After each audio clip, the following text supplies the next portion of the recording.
Hi friends, welcome to my channel. ಎಲ್ಲರಿಗೂ ಸ್ವಾಗತ. ಇವತ್ತು ನಾನು ಮಾಡ್ತಾ ಇರೋದು ಮೊಳಕೆ ಬರಿಸಿದಂಥ ಅಲಸಂದೆ ಕಾಳು ಮತ್ತು ಕಡಲೆಬೇಳೆ ಎರಡನ್ನೂ ಬಳಸಿ ನಾನು ವಡೆ ಮಾಡ್ತಾ ಇದ್ದೀನಿ. ಹೇಗೆ ಮಾಡೋದು ಅಂತ ನೋಡೋಣ. ಮೊದಲಿಗೆ ನಾನು ಅಲಸಂದೆ ಕಾಳನ್ನು ಮಿಕ್ಸಿನಲ್ಲಿ ಹಾಕ್ಕೊಂಡು ತರಿಯಾಗಿ ರುಬ್ಬಿ ತಗೊಳ್ತಾ ಇದ್ದೀನಿ. ತುಂಬ ನುಣ್ಣಗೆ ಪೇಸ್ಟ್ ಮಾಡ್ಕೊಳ್ಳೋ ಅವಶ್ಯಕತೆ ಇಲ್ಲ, ಈ ಥರ ಮಾಡ್ಕೋಬೇಕು. ಆನಂತರ ನಾನು ನೆನೆಸಿದಂಥ ಕಡಲೆಬೇಳೆಯನ್ನು ಕೂಡ ರುಬ್ಬಿ ತಗೊಳ್ತಾ ಇದ್ದೀನಿ. ಅದ್ರ ಜೊತೆಗೆ ನಾನು ಶುಂಠಿ 1 ಇಂಚ್ ಆಗೋಷ್ಟು ಮತ್ತು ಖಾರಕ್ಕೆ ತಕ್ಕಷ್ಟು ಹಸಿಮೆಣಸಿಕಾಯನ್ನು ಸೇರಿಸ್ಕೊಂಡಿದ್ದೀನಿ.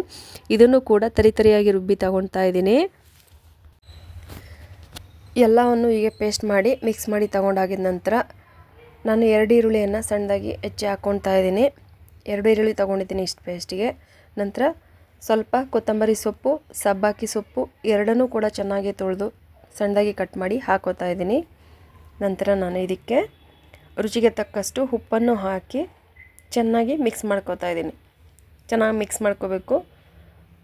ಈ ಮಿಶ್ರಣ ಜೊತೆ ಸೊಪ್ಪು ಮತ್ತು ಈರುಳ್ಳಿ ಎಲ್ಲ ಚೆನ್ನಾಗಿ ಮಿಕ್ಸ್ ಆಗಿ ಆದ ನಂತರ ನಾನು ಇದನ್ನ ಒಂದು 5 ನಿಮಿಷ ಚೆನ್ನಾಗಿ ರೆಸ್ಟ್ ಮಾಡೋಕ್ಕೆ ಬಿಡ್ತೀನಿ.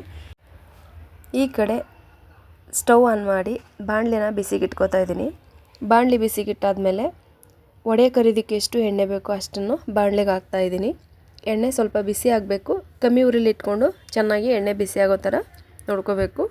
ಆಮೇಲೆ ರುಬ್ಬಿಟ್ಕೊಂಡಂಥ ಮಿಶ್ರಣವನ್ನು ಇನ್ನೊಂದು ಸರಿ ಚೆನ್ನಾಗಿ ಮಿಕ್ಸ್ ಮಾಡ್ಕೋತಾ ಇದ್ದೀನಿ. ನಂತರ ಎಣ್ಣೆ ಕಾದಿದೆ. ಇದಕ್ಕೆ ನಾನು ಒಂದೊಂದೇ ವಡೆಯನ್ನು ಸಣ್ಣದಾಗಿ ಕೈಯಲ್ಲೇ ಪ್ರೆಸ್ ಮಾಡಿ ಆಯಿಲ್ಗೆ ಹಾಕ್ತಾಯಿದ್ದೀನಿ. ನಿಧಾನವಾಗಿ ಕಮ್ಮಿ ಉರಿನಲ್ಲಿ ಎಲ್ಲದನ್ನು ಹೀಗೆ ಫ್ರೈ ಮಾಡಿ ತಗೊಳ್ತೀನಿ.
ಈಗ ಎಲ್ಲದನ್ನು ಎಣ್ಣೆಯಲ್ಲಿ ಕರೆದು ತಗೊಂಡಿದ್ದಾಗಿದೆ. ವಡೆ ರೆಡಿಯಾಗಿದೆ.